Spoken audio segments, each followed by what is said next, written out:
The nightmare started when he was 6 years old. Not the ordinary kind.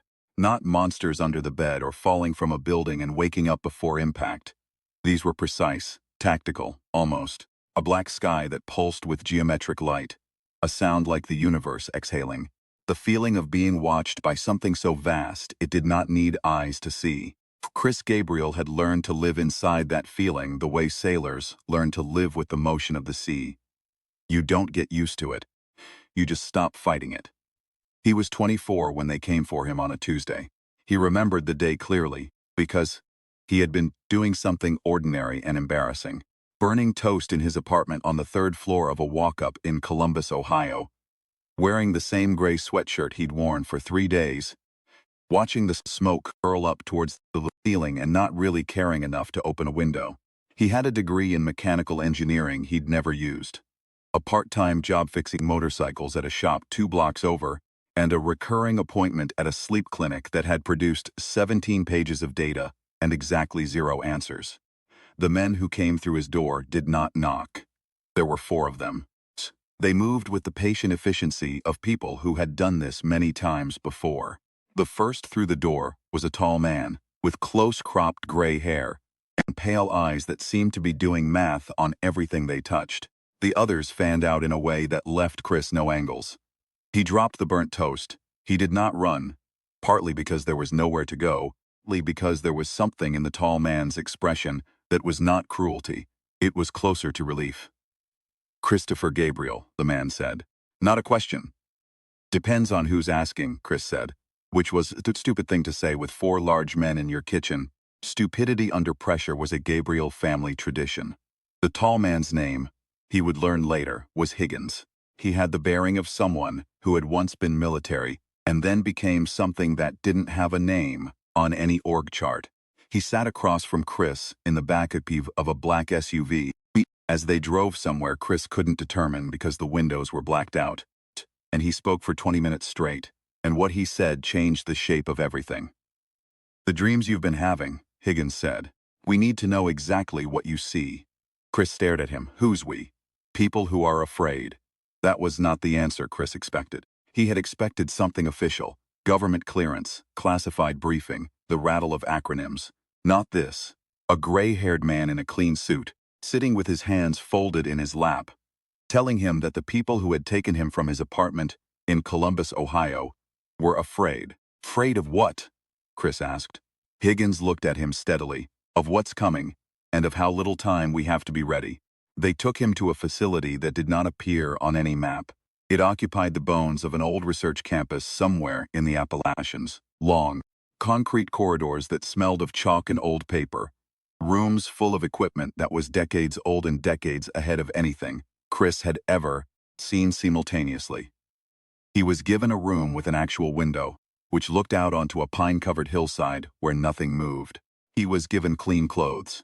He was not locked in, which confused him more than being locked in would have.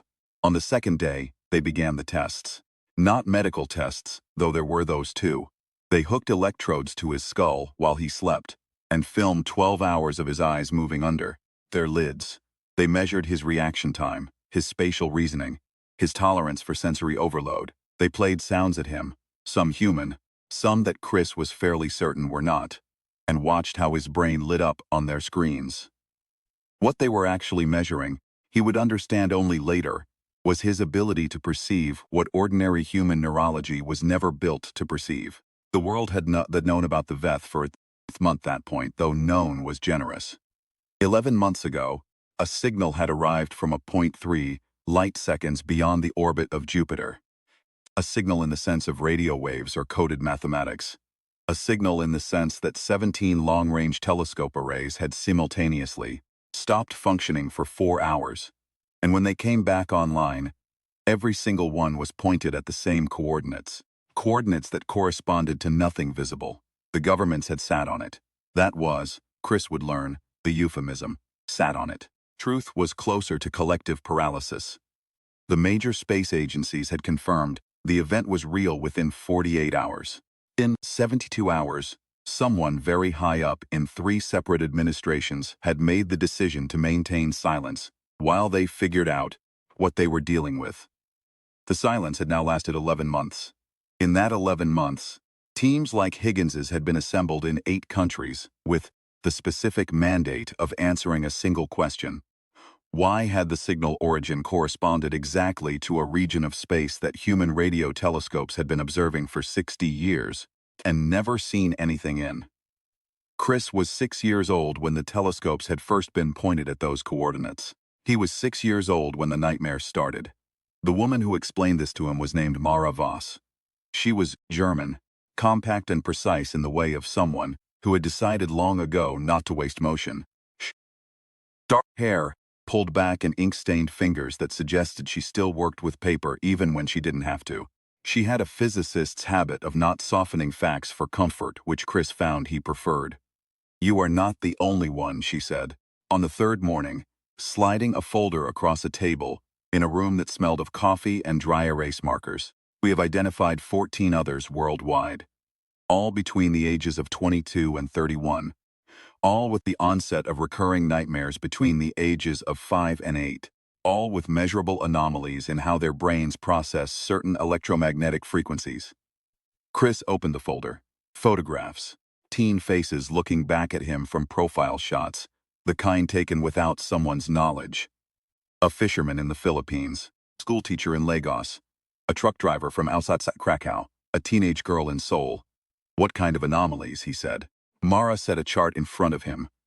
He was not a neurologist, but he could read graphs, and the data was stark.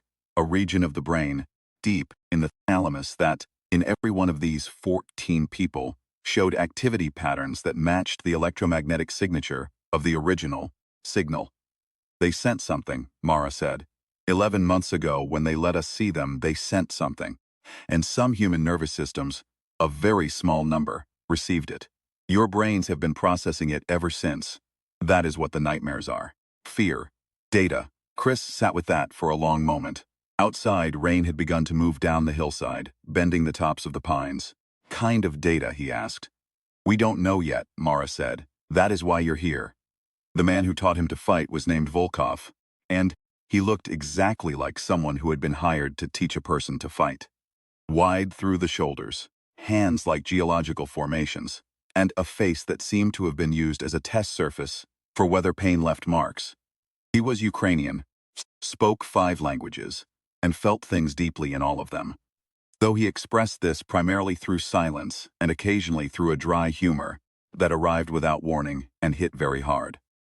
"You have no technique," Volkov told Chris, on the first day of physical training, after watching him throw a punch at a padded target. "I haven't been in a lot of fights," Chris said. "You are about to be in the biggest one in the history of your species," Volkov said. "So we start today."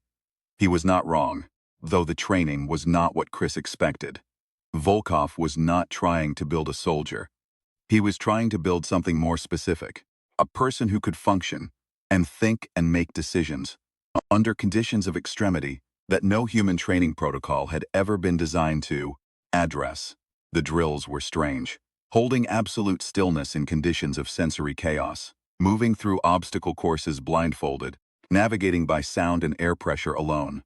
Hours of meditation that Volkov refused to call meditation, insisting on calling it instead, learning to be quiet enough to hear what's already in you. Chris hated it and kept showing up. The person in his life during those months was a woman named Lena, whose official role in the facility was listed as systems integration, and whose actual role appeared to be the human being who reminded him he was one. She was from Sao Paulo, tall, with a way of moving through rooms that suggested she was used to being the most competent person in them and had made her peace with this. She had a laugh that arrived without warning, and a habit of being honest at the exact wrong moments. Chris found both maddening and necessary. She would appear in the corridor outside his room at night. When the nightmares woke him, she never asked him to describe them. She would bring 2 cups of coffee and sit on the floor with her back against the wall, and they would talk about anything else. The motorcycle engines he missed, the football team she had grown up watching, and still argued about in multiple languages, the strange small ways that people in different parts of the world expressed the same feelings. He did not know then what she was to him. He knew she was the reason he got up in the morning, which was enough. The Veth made contact for the first time on a Friday in February, 8 months into Chris's time at the facility. The contact was not a broadcast. It was not a radio signal or a laser pulse or anything that any existing detection system was designed to catch. It was perceived simultaneously by all 14 of the individuals the team had identified worldwide. Chris woke up at 3:47 in the morning, not from a nightmare, but from the sudden absolute certainty of a presence. A vast, cold, patient attention fixed on him like a searchlight. He had barely gotten his feet on the floor when Mara was at his door. "You felt it," she said. Yes, he was still breathing hard. Not from fear exactly, from the scale of it. "All 14 of you," she said, getting confirmation in real time. The presence lasted 11 minutes and 40 seconds. During those 11 minutes, sat on the edge of his bed and did something he had never done before. He reached back. Not with any equipment or protocol. He simply held very still, the way Volkov had taught him, and let himself be as quiet and as open as he knew how to be, and he directed his attention toward the source of the attention he could feel. The Veth did not expect that. He could not have explained afterward what he knew or how he knew it. But Mara's instruments picked up something that night that had never appeared in any of the data before. A response. Not from the coordinates near Jupiter, from Chris. "Whatever you did," Mara said, studying her screens at 4 in the morning, with a cup of coffee going cold at her elbow. "They heard you. Is that good?" Chris asked, pushed her glasses up. "I genuinely do not know." The Veth were not what any of the science fiction had imagined, because science fiction was written by humans, and the human imagination, however generous it stretches, is still a human thing. We're not monsters. They were not conquerors exactly. Though what they were doing had the effect of conquest. They were surveyors. This was what Chris came to understand. Gradually, over the following weeks, as the contact events grew more frequent and longer in duration, and he got better at the strange practice of reaching back toward that vast cold attention without being swallowed by it. The Veth had been doing this for an incomprehensible span of time, moving through the galaxy, identifying worlds with complex life, and then assessing whether those worlds represented a variable worth preserving or an obstacle worth removing. The assessment was not cruel.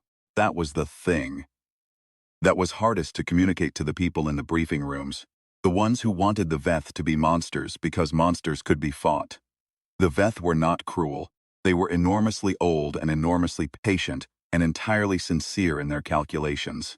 The worlds they removed from the equation, because their models predicted those worlds, would cause net disruption to galactic stability over the next several 100,000 years. They had run the model on Earth. The results were, from the Veth perspective, clear. "They think we're a weed," said Tom, one of the other researchers, in a briefing room where nobody was laughing, though that was the kind of statement that should probably have made someone laugh. "Not a weed," Chris said. He had started attending the briefings, which was unusual. He was not staff, technically, but nobody had told him to stop. And his ability to characterize what he perceived during contact events had become, quietly, the most valuable intelligence source the project had. "They think we're a variable they can't model accurately. They don't like that." "What can't they model?" Higgins asked. Chris looked at the table. He was trying to find words for something that didn't have words, which was a problem he had been developing a tolerance for. "Use," he said finally. "Not our technology, not our weapons, us the way we think, the way we change. The way we do something for one reason, and it turns into something else entirely. They've been watching us for 60 years, and their model keeps." He paused. "It keeps producing results they don't expect." The room was quiet. "That's why they sent the signal," Mara said. She had been sitting very still, which meant she was thinking very fast. 11 months ago, they weren't announcing themselves. They were running a calibration. "And the calibration produced us," Chris said. "Produced me and the others. Also didn't fit the model." Another silence. "They sent a signal expecting a specific set of outcomes," Mara said slowly. "And what they got instead was a 24-year-old who burns toast in Columbus, Ohio." Chris almost smiled. "And 13 other people who are equally embarrassing by their standards. Probably." The plan that emerged from the following 6 weeks of argument was not a military plan. which was what most of the people in the briefing rooms wanted.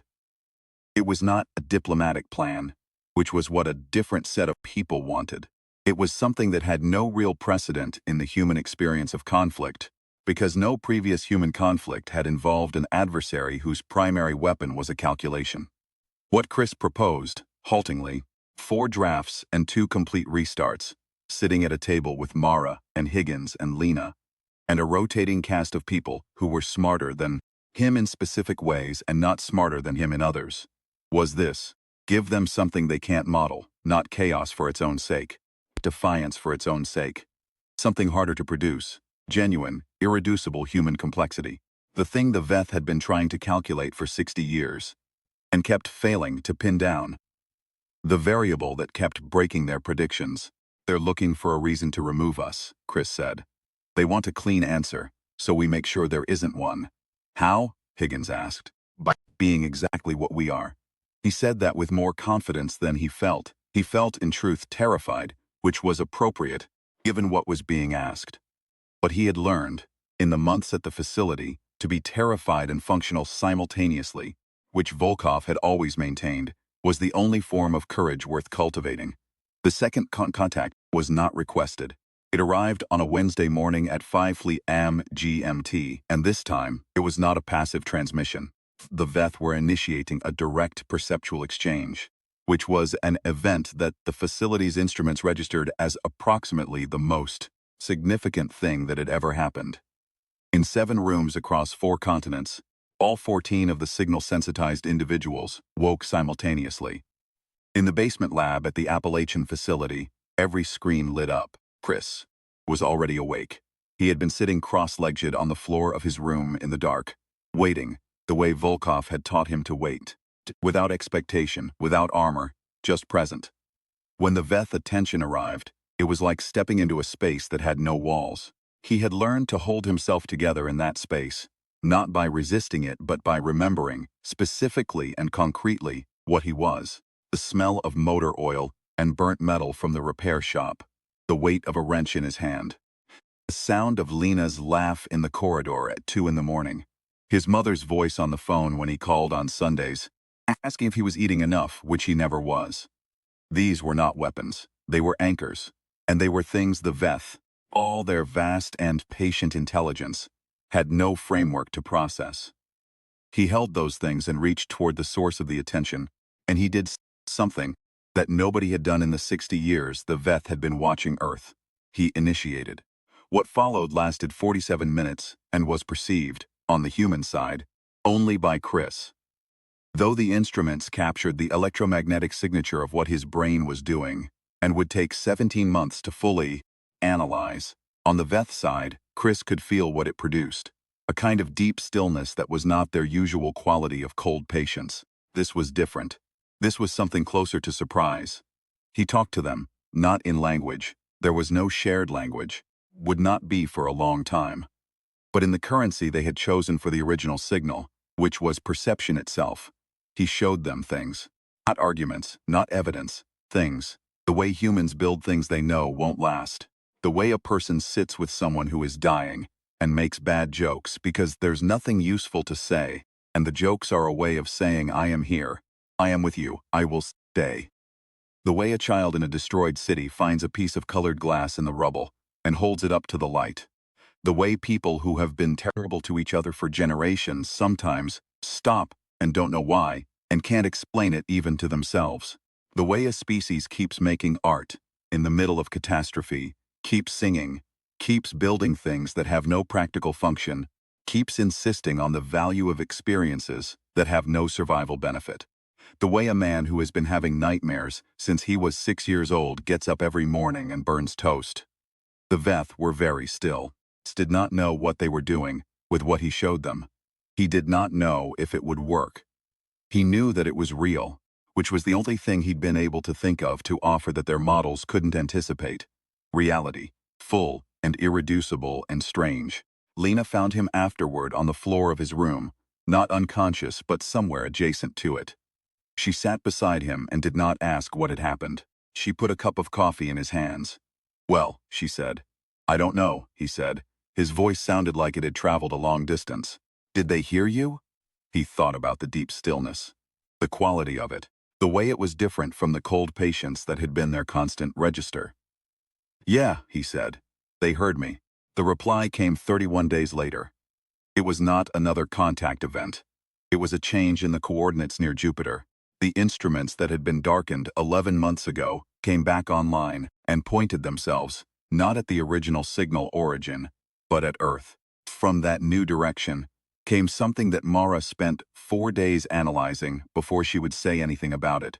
And when she said it very quietly to Higgins and Chris and Lena in a room with the door closed. It's a recalculation, she said. Higgins was very still. What? Of us. Mara slid a printed page across the table. It was dense with notation that Chris could not fully read. The shape of the conclusion at the bottom was visible. They've revised their model. Specifically, she took a breath. They've flagged us as a non-modelable variable, which in their classification system means they can't predict what we'll do, Chris said. Mara looked at him.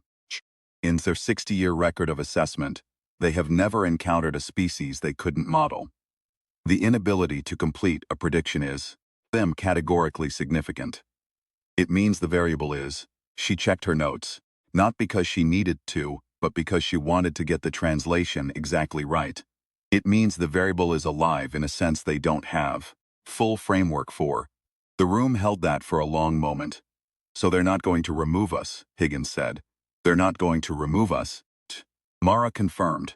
Not because we convinced them we were valuable, because we convinced them we were unpredictable, and a system that cannot be predicted cannot be accurately factored in or out.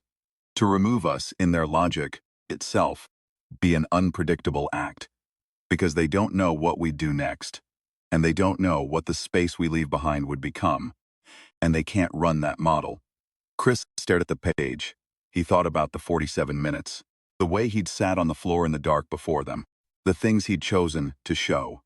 They thought, he said slowly, that the problem with us was our violence, our wastefulness, the rate at which we were consuming our own resources, our own stability. That into a model and got a number, and the number said remove. Yes, Mara said. But what they couldn't model was the fact that those things, the violence, the waste, the mess, aren't separate from the things that don't fit the calculation. They're part of the same animal. You can't take the kid holding glass up to the light and subtract the war that destroyed his neighborhood.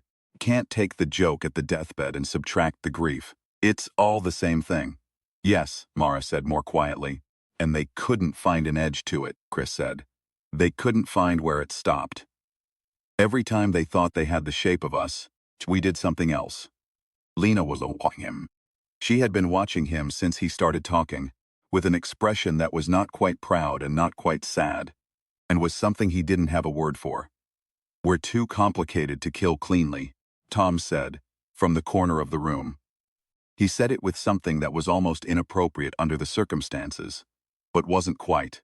That's the most us thing I've ever heard. The preparations for what Mara called the formal response, and everyone else called the follow-up, took another 4 months. Chris spent much of it in the training rooms with Volkov, not because there was combat coming. The threat of combat, in the traditional sense, had shifted considerably, but because Volkov had a point about being in shape for whatever came, and also because the physical work helped him sleep, his dreams changed. This was the thing he noticed gradually, so gradually he didn't register it until Lena pointed it out one morning in the corridor. You don't look like you've been fighting all night, she said. He thought about it. She was right. The dreams were still there, the black sky, the geometric light, but the quality had changed.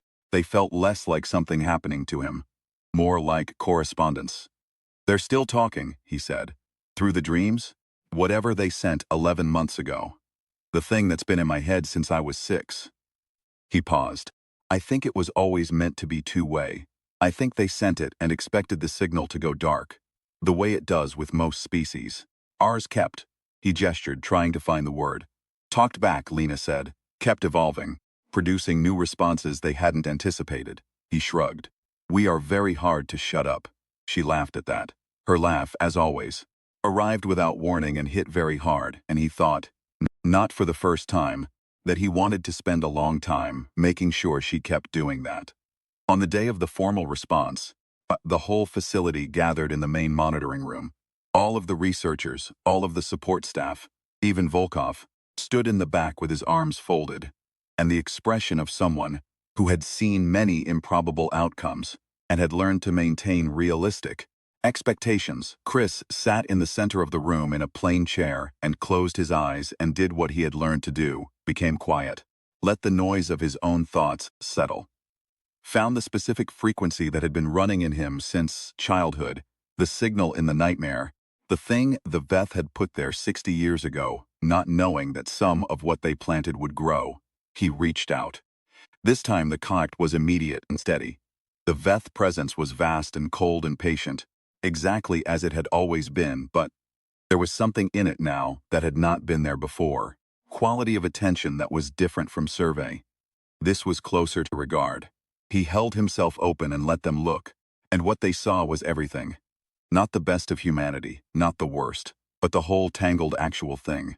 A species, still fighting wars over the same pieces of ground their ancestors had died on. A species that had gone to space and come home and made songs about it. A species that destroyed its own atmosphere and then spent 30 years arguing about whether the destruction was real, and then started fixing it anyway, because enough of them got tired of the argument. A species that kept finding new ways to be terrible and new ways to be extraordinary, and could not, as of yet, be reliably predicted to do either. A species that had received an alien signal 60 years ago and processed it as nightmares and kept getting out of bed. He felt the moment the Veth completed their revised model. It was not a dramatic moment, not an explosion or a revelation. It was more like a very large door, very slowly closing. Not closing them out, closing the question. When he opened his eyes, the room was very quiet. Mara was looking at her screens. She did not speak for a long time. Then she said, in a voice that was completely flat because she was using all her control to keep it that way. The coordinates have changed again. Higgins moved to look over her shoulder. Chris stayed where he was. Where are they going? Higgins asked. Away, Mara said. Instruments tracked a repositioning event 3 minutes ago. Whatever was near Jupiter, it's moving, deep trajectory, out of the solar system. The room absorbed that. Is that good? Someone in the back said, a young researcher whose name Chris didn't know, and the question landed with such genuine uncertainty that it almost made him laugh. Yes, he said. They might come back, Higgins said. He was not being pessimistic. He was being Higgins. They might, Chris said. But if they do, we'll be different by then. We'll be doing things they can't anticipate all over again. He paused. That's actually our whole thing. Volkov, from the back of the room, made a sound that might, in a different man, have been a laugh. The facility wound down over the following months. Not quickly. The team stayed assembled. The instruments stayed running. The work continued, because the work would never stop entirely now. The immediate urgency lifted, like pressure leaving a joint, and the people inside its walls began to breathe differently, stayed longer than most. Not because he was asked to, because he found he wasn't ready to go back to the apartment in Columbus, and the unfinished engines and the sleep clinic with its 17 pages of data. He sat in on Mara's analysis sessions. He worked with Volkov in the mornings. He helped catalog the contact event data. It was a task of enormous scope that would occupy researchers for decades, and which he understood, probably, better than anyone else who had not directly experienced it. Lena was still there. She was there in the corridors, and the briefing rooms, and the cafeteria, and the small hours of the morning when neither of them could sleep, though his sleeplessness now was not the nightmares. It was something more ordinary, too full mind of a person who has seen too much and is still working out where to put it. One night, a few weeks before he finally left, he found her at the window that looked out over the pine-covered hillside. The moon was large and the trees were dark, and the whole outside world was perfectly quiet, in the way of places where nothing human lived. Do you think they made of us? She asked. She was holding a mug of something hot, both hands around it, looking out.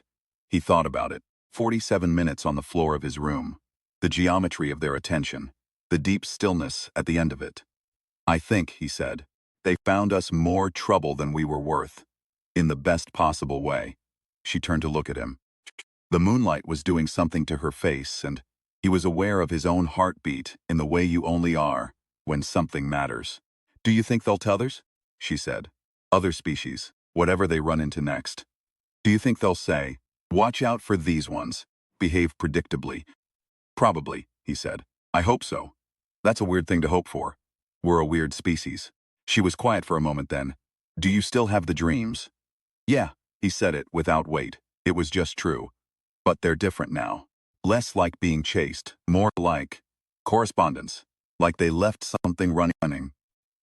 Maybe they're still watching from further away, revising the model as new data comes in. Does that bother you?"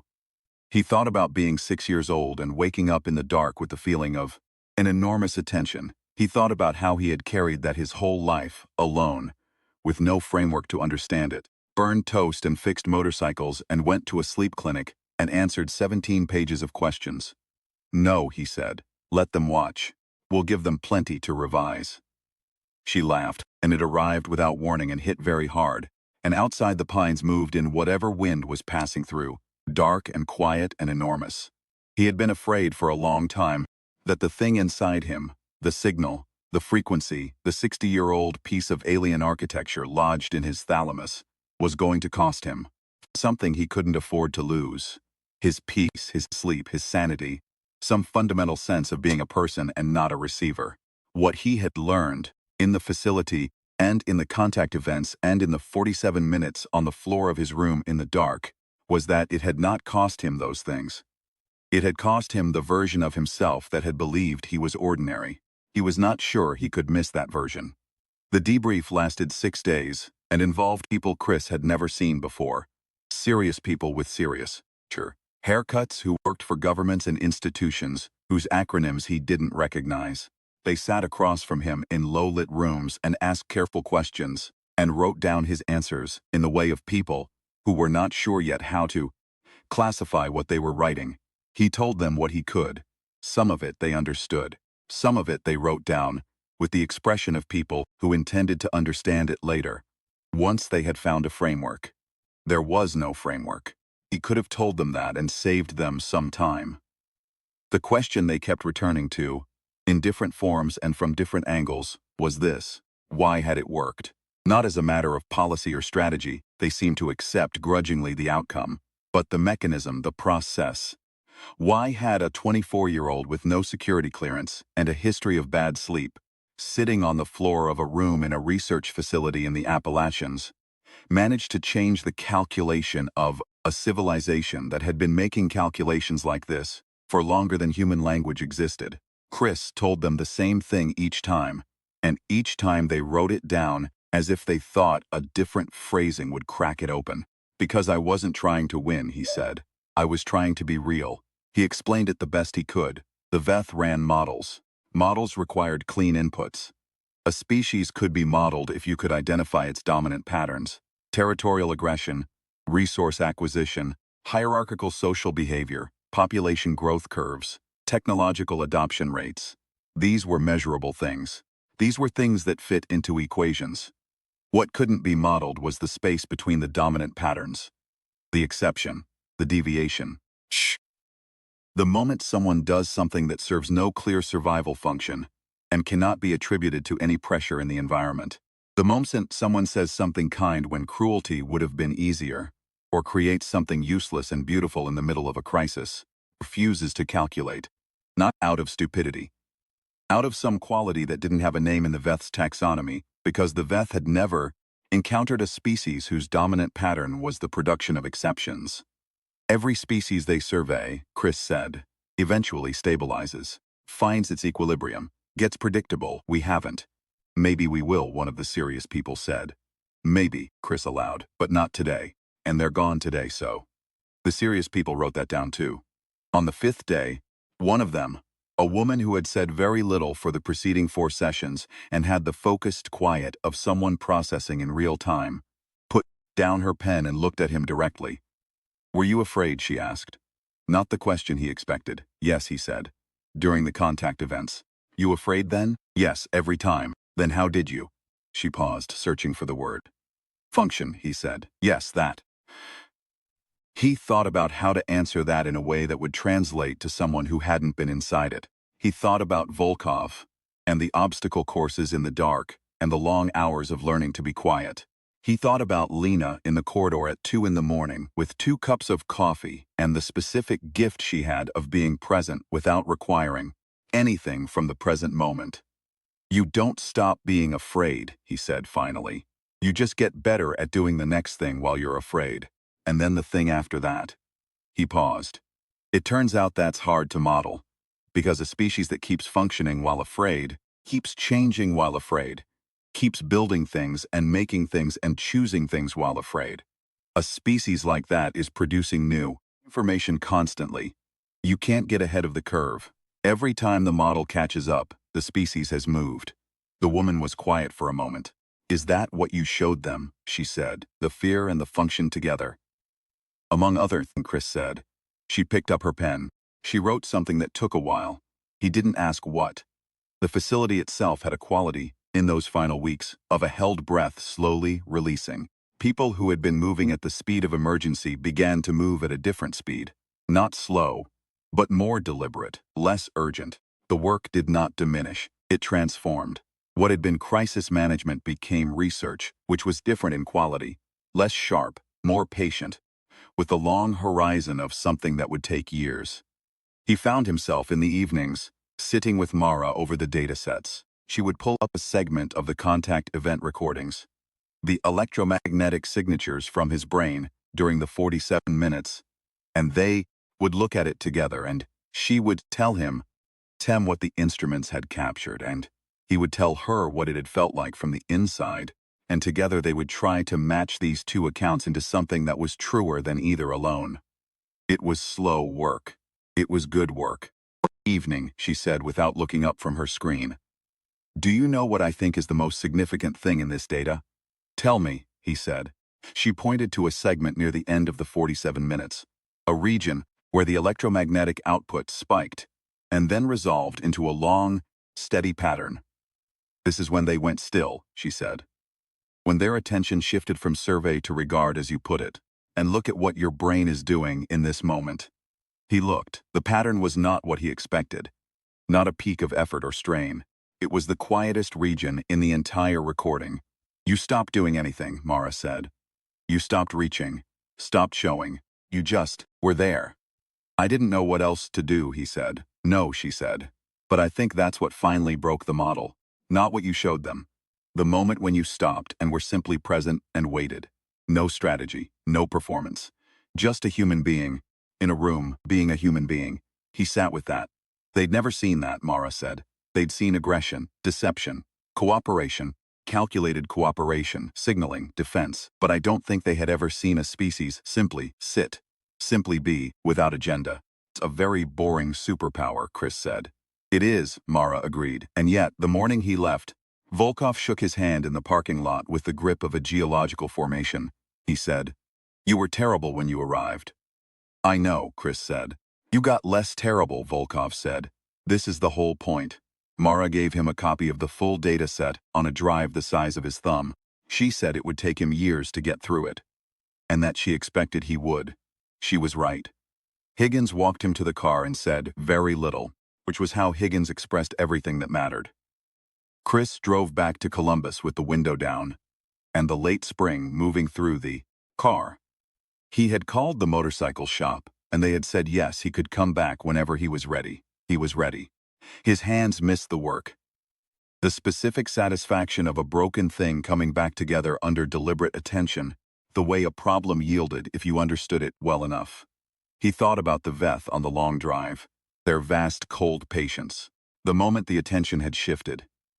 He thought about the 60 years of watching, the elaborate apparatus of their survey, the model they had built, and the moment it had failed. He thought about all the things that didn't fit models, the humans who had picked up colored glass in rubble, all the jokes at bedsides, all the songs written during catastrophes, all the mornings of burnt toast. He thought, we are very hard to get rid of, he thought. That has always been true. He pulled into Columbus in the early afternoon, and the city was exactly the same, which was not disappointing. which surprised him. The familiar was not small anymore. He could see it clearly now for what it was. The local expression of something that had just turned out to be bigger than anyone, including its adversaries, had known. He parked. He climbed 3 flights of stairs. He put bread in the toaster. He stood in his kitchen and watched the smoke curl toward the ceiling.